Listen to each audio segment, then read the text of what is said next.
Hello दोस्तों, स्वागत है आप सभी का आपके अपने यूट्यूब चैनल एजुकेटेड भारत में। दोस्तों आज हम ICAR एग्जाम के लिए इम्पॉर्टेंट टॉपिक पढ़ेंगे जो है भारत और समकालीन विश्व, इंडिया एंड कंटेम्प्ररी वर्ल्ड। ये बहुत इंपॉर्टेंट टॉपिक है। इसके हम 100 MCQs आज की वीडियो में कवर करेंगे, तो प्लीज़ वीडियो को एंड तक ज़रूर देखिएगा। पसंद आएगा लाइक ज़रूर करना और प्लीज़ इसे ज़्यादा से ज़्यादा शेयर कर दीजिएगा दोस्तों, क्योंकि हो सकता है कि कुछ ज़रूरतमंद स्टूडेंट हो जिन्हें इसकी ज़रूरत हो। देखिए कल ही एग्जाम है तो आप ही लोग हैं जो इस वीडियो को शेयर कर सकते हैं, इसलिए प्लीज ज्यादा से ज्यादा वीडियो को शेयर कीजिएगा। दोस्तों अगर कल आपका एग्जाम है तो आपको ऑल द वेरी बेस्ट। मैं भगवान से दुआ करूंगी कि आपका पेपर बहुत अच्छा जाए।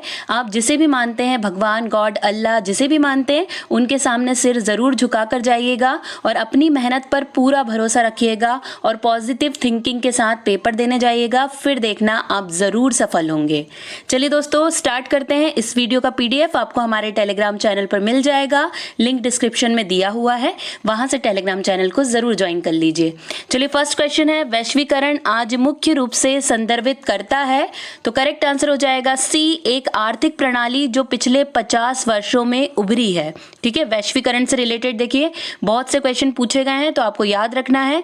इनमें से मित्र राष्ट्र कौन थे, तो करेक्ट आंसर हो जाएगा A, ब्रिटेन, फ्रांस, रूस, ये सभी मित्र राष्ट्र थे। एशिया को यूरोप और उत्तरी अफ्रीका से जोड़ने वाले मार्ग को क्या कहा जाता है, most important question. Correct answer हो जाएगा B, सिल्क मार्ग। ठीक है, सिल्क रोड या सिल्क मार्ग एशिया को यूरोप और उत्तरी अफ्रीका से जोड़ने वाले मार्ग को कहा जाता है। प्राचीन काल में दुनिया को जोड़ने वाले पहले लोग कौन थे और क्यों, तो करेक्ट आंसर हो जाएगा B, यात्रियों, व्यापारियों, पुजारियों और तीर्थ यात्रियों ने ज्ञान, अवसर, आध्यात्मिक पूर्ति के लिए या उत्पीड़न से बचने के लिए विशाल दूरी तय की है। तो यही वो लोग हैं प्राचीन काल में जो दुनिया को जोड़ने वाले पहले लोग थे।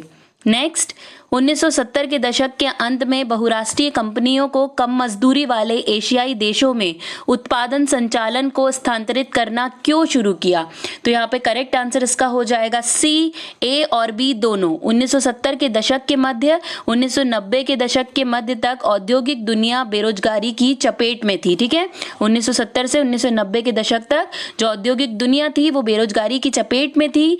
चीन जैसे देशों में कम मजदूरी ने निवेश की लागत कम की और बहुराष्ट्रीय कंपनियों के लिए विश्व बाजारों पर कब्जा करना आसान बना दिया। तो ये दोनों ही रीजन है इसके। ठीक है, तो आपको दोनों ही याद रखने हैं।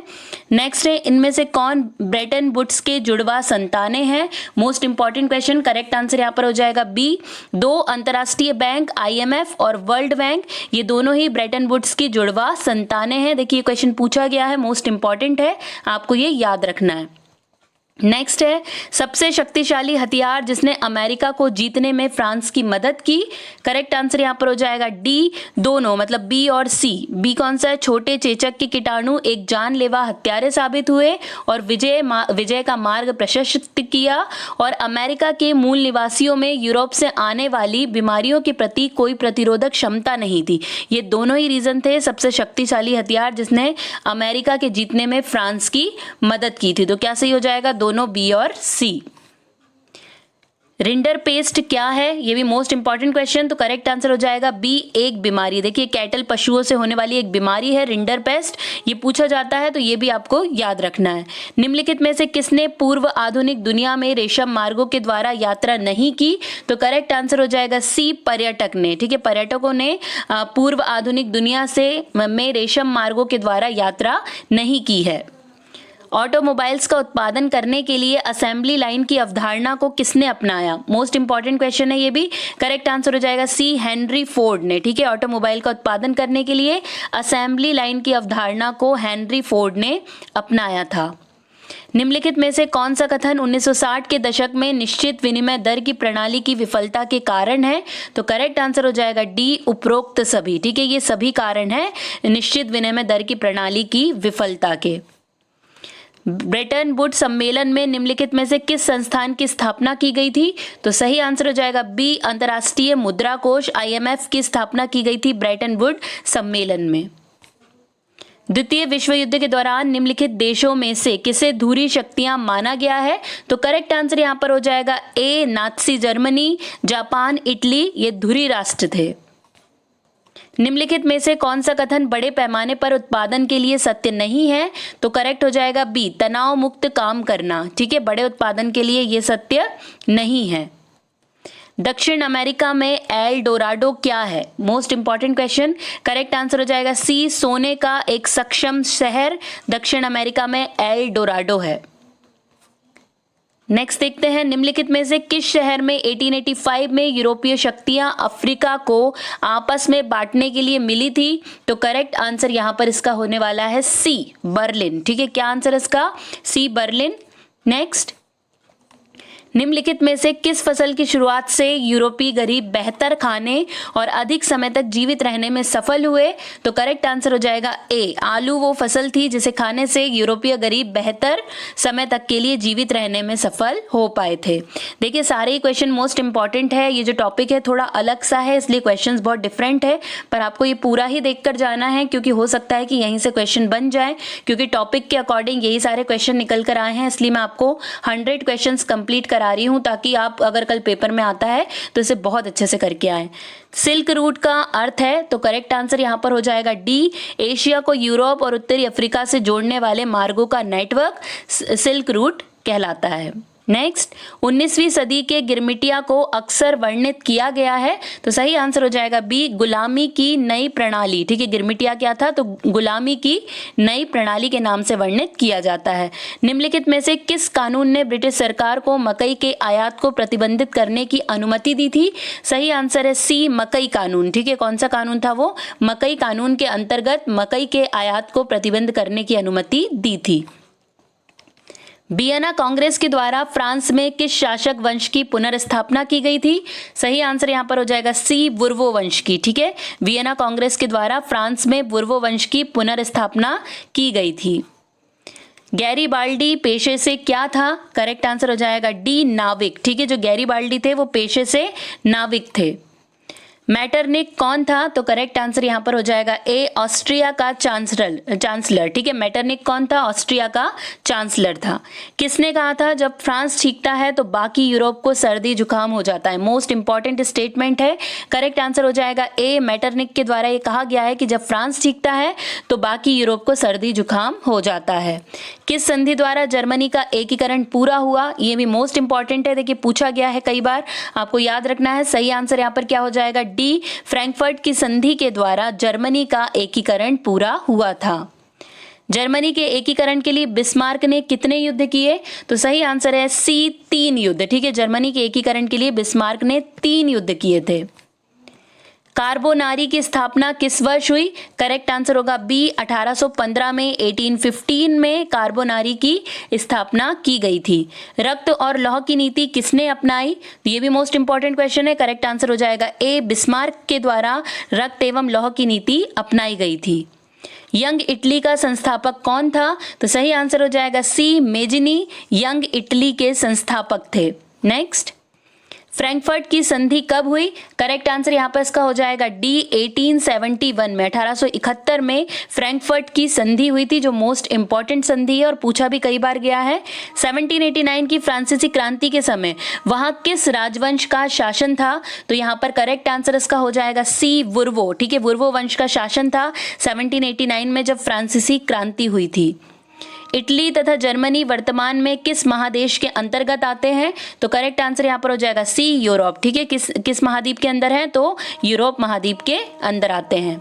मेजिनी का संबंध किस संगठन से था? करेक्ट आंसर हो जाएगा बी, कार्बोनरी संगठन से मेजिनी का संबंध था। नेक्स्ट, फ्रांस में किस शासक वंश की पुनर्स्थापना वियना कांग्रेस के द्वारा की गई? तो करेक्ट आंसर यहाँ पर हो जाएगा सी, बुर्बो वंश की स्थापना वियना कांग्रेस के द्वारा इसकी पुनर्स्थापना की गई थी। वियना सम्मेलन की मेजबानी निम्न में से किसने किया? तो करेक्ट आंसर यहाँ पर इसका हो जाएगा ए, मैटरनिक के द्वारा वियना सम्मेलन की मेजबानी की गई थी। वियना सम्मेलन में निम्न में से किसने भाग लिया? तो यहाँ पे करेक्ट आंसर हो जाएगा डी, ब्रिटेन, रूस, प्रशा और ऑस्ट्रिया, इन्होंने पार्टिसिपेट किया था वियना कॉन्फ्रेंस में। यूरोप में राष्ट्रवाद कौन सी सदी में उभरा? तो सही आंसर हो जाएगा बी 18वीं सदी में। ठीक है, यूरोप में जो राष्ट्रवाद की भावना है वो 18वीं सदी में उभर के सामने आई थी। उदारवाद शब्द कौन सी भाषा से लिया गया है? करेक्ट आंसर यहाँ पे हो जाएगा ए, लैटिन भाषा का शब्द है उदारवाद। ठीक है, मोस्ट इंपॉर्टेंट है, ये पूछा जाता है ऐसे क्वेश्चन। फ्रांसीसी क्रांति कब हुई थी? करेक्ट आंसर यहाँ पर हो जाएगा डी, 1789 में फ्रांसीसी क्रांति हुई थी। नेपोलियन की हार किस वर्ष में हुई थी? सही आंसर इसका हो जाएगा सी, 1815 में। ठीक है, 1815 में नेपोलियन की हार हो गई थी। कांग्रेस द्वारा असहयोग कार्यक्रम कब अपनाया गया? इसका करेक्ट आंसर है बी, दिसंबर 1920 में नागपुर अधिवेशन में कांग्रेस द्वारा असहयोग कार्यक्रम अपनाया गया था। भारतीय राष्ट्रीय कांग्रेस की स्थापना कब हुई? तो सही आंसर है डी, 1885 में भारतीय राष्ट्रीय कांग्रेस की स्थापना की गई थी। गांधी जी ने किस वर्ष बिहार के चंपारण इलाके का दौरा किया? तो सही आंसर यहाँ पे हो जाएगा बी, 1917 में चंपारण आंदोलन के दौरान ही उन्होंने चंपारण इलाके का दौरा किया था। असहयोग आंदोलन के दौरान अवध में किसानों का नेतृत्व किसने किया? तो यहाँ पर इसका सही आंसर हो जाएगा बी, बाबा रामचंद्र के द्वारा। देखिए दोस्तों, अगर आपका एग्जाम कल नहीं है, इसके बाद एग्जाम है, तो आपको मैं इकोनॉमिक्स के और ज्योग्राफी के वीडियो भी जल्दी प्रोवाइड करा दूंगी। लेकिन जिसका कल एग्जाम है उसके लिए तो बस इतने ही वीडियो दे पा रही हूँ मैं। लेकिन इसके बाद के जितने भी वीडियोस हैं, अगर आपका लेट एग्जाम है तो मैं आपको वो सारे वीडियोस भी दे दूंगी। नेक्स्ट, महात्मा गांधी दक्षिण अफ्रीका से भारत कब लौटे? तो करेक्ट आंसर इसका क्या हो जाएगा? सी, 1915। ठीक है, 1915 में महात्मा गांधी साउथ अफ्रीका से भारत लौटकर आ गए थे। गांधी इरविन समझौता कब हुआ? तो सही आंसर हो जाएगा बी, 5 मार्च 1931 को गांधी इरविन समझौता हुआ था। देखिए, यहाँ पे हमें विदेशों के बारे में तो पढ़ना है, पर अपने देश के बारे में भी पढ़ना है, क्योंकि हमारा जो टॉपिक है वो भारत और समकालीन विश्व है। तो विश्व के साथ साथ भारत को भी यहाँ पर हमें पढ़ना है, इसीलिए ये सारे क्वेश्चन ऐड किए गए हैं। जलियांवाला बाग हत्याकांड किस वर्ष में हुआ? तो करेक्ट आंसर हो जाएगा बी, 1919 में जलियांवाला बाग हत्याकांड हुआ है। देखिए, पॉलिटी के जो क्वेश्चन है उसमें ये सब कुछ डिटेल में है, आप जाकर देख सकते हैं। चलिए, भारत में आधुनिक राष्ट्रवाद का विकास जैसे कि वियतनाम में है, इनमें से किससे निकटता से जुड़ा है? तो करेक्ट आंसर हो जाएगा डी, उपरोक्त सभी। उपनिवेशवाद के तहत उत्पीड़न की भावना, एक उपनिवेशवाद विरोधी आंदोलन, उपनिवेशवाद के खिलाफ उनके संघर्ष में एकता की खोज, ये सभी। तो उपरोक्त सभी इसका करेक्ट आंसर हो जाएगा। 1920 के दशक में भारतीय राजनीति को आकार देने वाली 2 घटनाएं थी। तो सही हो जाएगा सी, ए और बी दोनों, मतलब ये दोनों ही घटनाएं सही हैं। व्यावसायिक समूहों और उद्योगपतियों ने सविनय अवज्ञा आंदोलन के लिए उत्साह खो दिया क्योंकि सी सही हो जाएगा, हिंसक गतिविधियों के प्रसार ने उन्हें व्यापार के लंबे समय तक व्यवधान के बारे में चिंतित किया और गोलमेज सम्मेलन की विफलता ने उन्हें भयभीत कर दिया था। तो ये रीजन था, मोस्ट इंपॉर्टेंट रीजन है, आपको ये याद रखना है। आंध्र प्रदेश के गुडेम हिल्स में किसानों का नेता था। तो यहाँ पर इसका करेक्ट आंसर हो जाएगा सी, अल्लूरी सीताराम राजू। ये आंध्र प्रदेश के गुडेम हिल्स में किसानों के नेता थे। नेक्स्ट, 1930 में मुस्लिम लीग के अध्यक्ष कौन थे? तो यहाँ पे करेक्ट आंसर इसका हो जाएगा डी, सर मोहम्मद इकबाल 1930 में मुस्लिम लीग के अध्यक्ष थे। उस सन्यासी का नाम बताइए जो फिजी में एक गिरमिटिया मजदूर था। तो करेक्ट आंसर यहाँ पर इसका हो जाएगा ए, बाबा रामचंद्र एक सन्यासी थे जो फिजी में एक गिरमिटिया मजदूर थे। असम में बागान श्रमिकों पर असहयोग आंदोलन का क्या प्रभाव पड़ा? तो करेक्ट आंसर हो जाएगा ए, वे बागान को छोड़कर घर की ओर चले गए थे। ठीक है, ये भी मोस्ट इंपॉर्टेंट क्वेश्चन है, देखिए पूछा गया है पहले। निम्नलिखित में से कौन प्रसिद्ध उपन्यास आनंद मठ के लेखक थे? तो सही आंसर यहाँ पर हो जाएगा ए, बंकिम चंद्र चट्टोपाध्याय, ये आनंद मठ उपन्यास के लेखक थे। निम्नलिखित में से कौन भारत के स्वतंत्रता संग्राम के दौरान गठित स्वराज पार्टी से जुड़े थे? तो सही आंसर है बी, मोतीलाल नेहरू और सी आर दास। चितरंजन दास और मोतीलाल नेहरू ये जुड़े हैं किससे? स्वराज पार्टी से। वंदे मातरम गीत किसके द्वारा रचित है? तो करेक्ट आंसर हो जाएगा ए, बंकिम चंद्र चट्टोपाध्याय के द्वारा वंदे मातरम गीत लिखा गया है। खेड़ा जिले के किसान राजस्व का भुगतान नहीं कर सकते क्योंकि वे इनमें से किससे प्रभावित थे? तो सही आंसर होगा उपरोक्त सभी। अत्यधिक गरीबी, फसल की विफलता, एक प्लेग महामारी। खेड़ा जिले के जो किसान थे वो राजस्व इसलिए भुगतान नहीं कर सकते थे क्योंकि वो इन सभी से पीड़ित थे या प्रभावित थे। असहयोग की अवधारणा को इनमें से किनके माध्यम से एक आंदोलन में बदल दिया गया? तो करेक्ट आंसर यहाँ पर इसका हो जाएगा डी, उपरोक्त सभी। सरकार द्वारा सम्मानित उपाधियों का आत्मसमर्पण, विदेशी वस्तुओं और स्कूलों का बहिष्कार, सिविल सेवाओं, सेना, पुलिस, अदालतों, विधान परिषदों का बहिष्कार। देखिए असहयोग आंदोलन का वीडियो तो हमने अभी अभी देखा है। अगर आपने अभी तक नहीं देखा है तो प्लेलिस्ट में जाकर मॉडर्न हिस्ट्री में जाके देख लीजिए, आपको डिटेल में पूरा समझ में आ जाएगा। नेक्स्ट है 1928 में साइमन कमीशन भारत क्यों भेजा गया? तो करेक्ट आंसर है ए, भारतीय संवैधानिक प्रणाली के कामकाज को देखने और सुधारों का सुझाव देने के लिए साइमन कमीशन को 1928 में भारत भेजा गया था। शुरुआती कारखाने कहां और कब आए? तो इसका सही आंसर होगा बी, 1730 के दशक में इंग्लैंड में शुरुआती कारखाने खोले गए थे।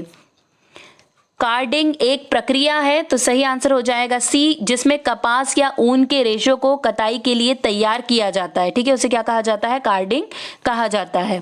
दो जादूगर की तस्वीर क्या दिखाती है? तो यहाँ पे सही आंसर हो जाएगा उपरोक्त सभी, मतलब ओरिएंट के अलादीन की, जिसने अपने जादुई चिराग से एक खूबसूरत महल बनवाया। एक आधुनिक मैकेनिक जो जादुई उपकरण के साथ पुलों, जहाजों, टावरों, ऊंची इमारतों का निर्माण करता है।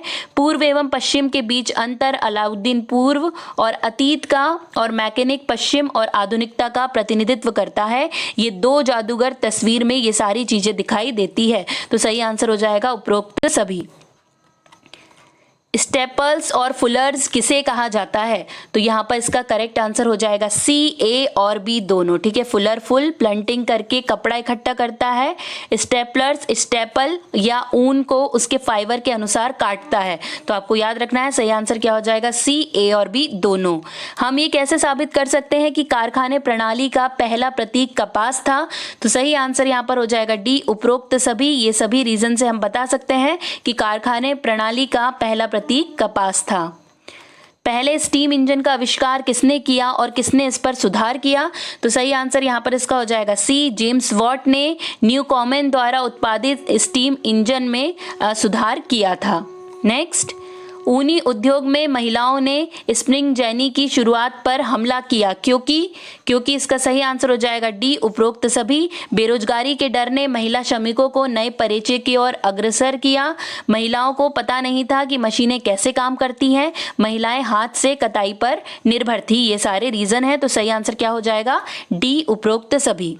बुनाई उद्योग का अंततः 19वीं शताब्दी के अंत तक पतन हो गया क्योंकि इसका करेक्ट आंसर है सी, भारतीय कारखाने आए और मशीन से बने सामान से बाजार पिट गया। ठीक है, ये रीजन था, इसीलिए क्या हो गया? इसका पतन हो गया।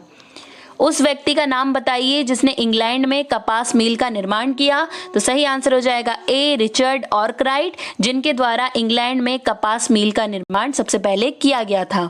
इतिहासकारों के अनुसार 19वीं सदी के मध्य में औसत मजदूर कौन है? तो सही आंसर यहाँ पर इसका हो जाएगा बी, पारंपरिक शिल्पकार और मजदूर औसत मजदूर थे। निम्नलिखित में से कौन गुमाश्तों से संबंधित है?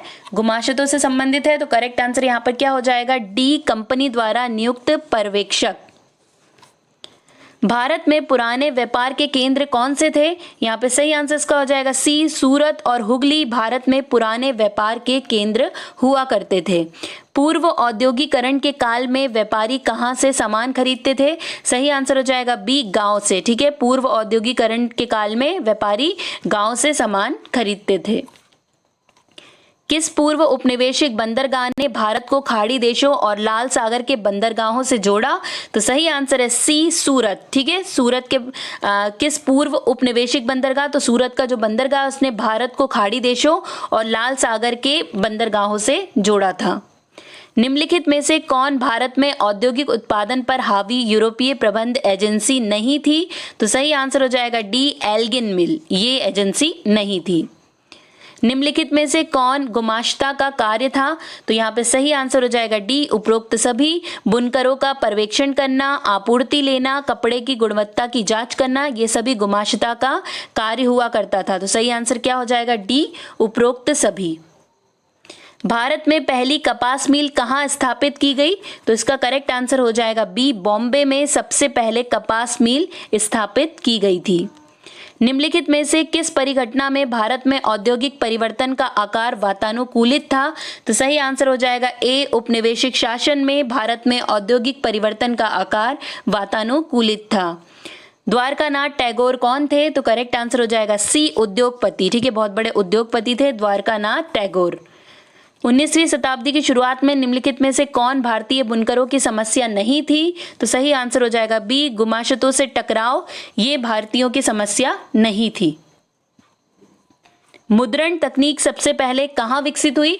तो करेक्ट आंसर हो जाएगा बी, चीन में। देखिए मोस्ट इंपॉर्टेंट है, पूछा गया मुद्रण तकनीक सबसे पहले कहाँ आई है?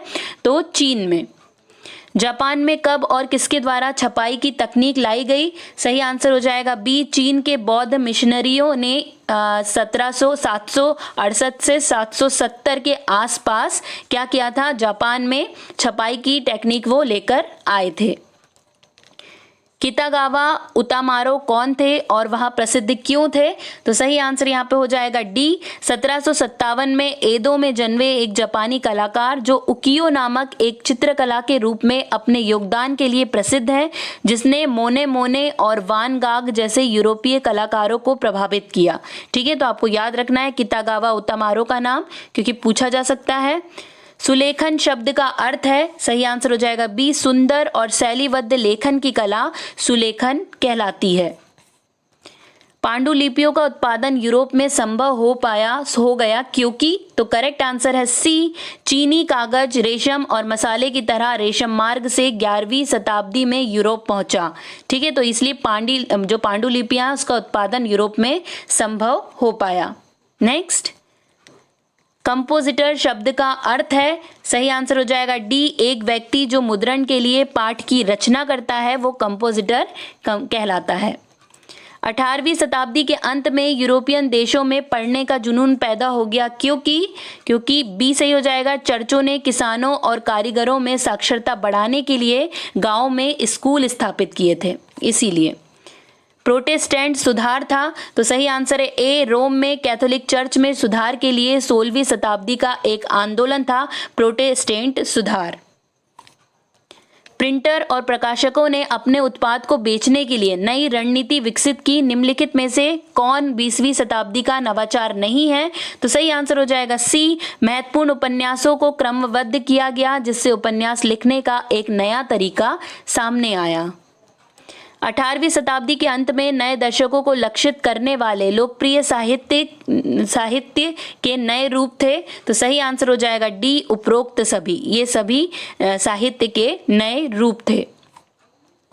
बच्चों के साहित्य के लिए जर्मनी के ग्रिम बंधुओं का योगदान था, तो सही आंसर है बी, 1812 में एक संग्रह के रूप में किसानों से एकत्र किए गए पारंपरिक लोक कथाओं को संकलित करने और उन्हें प्रकाशित करने पर खर्च में वर्षों लगाना, ये था ग्रिम बंधुओं का योगदान। 19वीं शताब्दी में इंग्लैंड में किराए पर पुस्तकालयों की भूमिका थी, तो सही आंसर हो जाएगा डी, बी और सी दोनों। ठीक है, बी और सी दोनों इसका करेक्ट आंसर हो जाएगा। बंगाल गजट था, सही आंसर होगा बी, 1780 से जेम्स हिक्की द्वारा संपादित एक साप्ताहिक अंग्रेजी पत्रिका जिसे सभी के लिए एक वाणिज्यिक पत्र के रूप में वर्णित किया गया जो किसी से प्रभावित नहीं था। ठीक है, तो ये आपको याद रखना है, बंगाल गजट बहुत ज्यादा पूछा जाता है, पहला समाचार पत्र है। नेक्स्ट, गुलामगिरी में जाति व्यवस्था के अन्याय के बारे में किसने लिखा? तो सही आंसर हो जाएगा बी, ज्योतिबा फूले। देखिए ज्योतिबा फूले द्वारा लिखी गई है गुलामगिरी और इसी में जाति व्यवस्था के अन्याय के बारे में लिखा गया है। प्रिंटिंग प्रेस को भारत में सबसे पहले किसके द्वारा शुरू किया गया था? सही आंसर हो जाएगा सी, पुर्तगाली मिशनरी के द्वारा प्रिंटिंग प्रेस भारत में सबसे पहले शुरू की गई थी। निम्नलिखित में से कौन टोक्यो का एक प्राचीन नाम है? तो सही आंसर हो जाएगा सी, एदो। ठीक है, टोक्यो का प्राचीन नाम है एदो, मोस्ट इंपॉर्टेंट है, याद रखना है। प्रोटेस्टेंट सुधार के लिए कौन सा धार्मिक सुधारक जिम्मेदार है? तो सही आंसर यहां पर हो जाएगा ए, मार्टिन लूथर। ठीक है, प्रोटेस्टेंट सुधार के लिए मार्टिन लूथर जिम्मेदार हैं। 1878 के वर्नाकुलर प्रेस एक्ट को प्रतिरूपित किया गया था, तो सही आंसर यहां पर है ए, आयरिश प्रेस कानून के द्वारा प्रतिरूपित किया गया था। निम्नलिखित में से कौन एक प्रबुद्ध विचारक है जिसने लेखन के बारे में कहा जाता है कि उसने फ्रांस में एक क्रांति के लिए स्थितियां बनाई? तो करेक्ट आंसर यहाँ पर हो जाएगा बी, रूसो। ठीक है, रूसो के बारे में कहा जाता है, ठीक है, कि वो जिनके लेखन के बारे में, मतलब रूसो का जो लेखन था उस बारे में ही कहा जाता है कि फ्रांस में एक क्रांति के लिए स्थितियां रूसो के द्वारा ही बनाई गई थी। अब है लास्ट क्वेश्चन की बारी। जापान की सबसे पुरानी मुद्रित पुस्तक का नाम चुने। तो सही आंसर यहाँ पे क्या हो जाएगा? ए, डायमंड सूत्र। ठीक है, कौन सी है जापान की सबसे पुरानी मुद्रित पुस्तक? तो वो है डायमंड सूत्र। मोस्ट इंपॉर्टेंट है, आपको याद रखना है क्योंकि ये पूछा गया है कई बार। यहीं पे दोस्तों हमारे 100 क्वेश्चंस कंप्लीट हो गए हैं। आशा करती हूँ आपका कल का पेपर बहुत अच्छा जाएगा। अगर वीडियो अच्छा लगा है तो लाइक जरूर कर दीजिए, इसे शेयर जरूर कर दीजिए और प्लीज चैनल को सब्सक्राइब करना बिल्कुल भी ना भूलें। आज के लिए बस इतना ही। अब आपसे मुलाकात होगी एक नए वीडियो के साथ। तब तक के लिए पढ़ते रहिए, आगे बढ़ते रहिए। जय हिंद, जय भारत।